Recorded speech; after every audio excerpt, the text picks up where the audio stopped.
আমাদের ইতিহাস আছে, শহীদ রাষ্ট্রপতি জিয়াউর রহমানের গৌরবময় ঐতিহ্যের উত্তরাধিকার আমরা, দেশনেত্রী বেগম খালেদা জিয়ার গণতান্ত্রিক সংগ্রামের উত্তরাধিকার আমরা, যিনি গণতন্ত্র পুনরুদ্ধার সংগ্রামে আন্দোলন সংগ্রাম করতে করতে এই দেশের মানুষের দাবি আদায় করার জন্য সংগ্রাম করতে করতে শেষ পর্যন্ত নিজের জীবন বিসর্জন দিয়েছেন।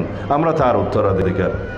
এই দল বাংলাদেশের মানুষকে ধারণ করে, বাংলাদেশের সকল ধর্মের, বর্ণের, জাত পাত, সমস্ত ভাষাভাষী, সমস্ত সংস্কৃতির মানুষকে ধারণ করে, তাদের ভাবনাকে ধারণ করে, তারুণ্যের ভাবনাকে আমরা ধারণ করি। এই দেশ একটি মেধা নির্ভর, জ্ঞান নির্ভর, প্রযুক্তি নির্ভর বাংলাদেশ হিসেবে গড়ে তুলব ইনশাআল্লাহ। আমরা সেই লক্ষ্যে বহু কর্মসূচি আমরা দিয়েছি। সুতরাং আমি আহ্বান জানাই, আমি 12 তারিখে বাংলাদেশে সারা দেশে দানের শীষ প্রতীকের সমস্ত প্রার্থীকে জয়যুক্ত করে একটি শক্তিশালী গণতান্ত্রিক রাষ্ট্র বিনির্মাণে এদেশের জনগণ সহায়তা করবে, সমর্থন দিবে।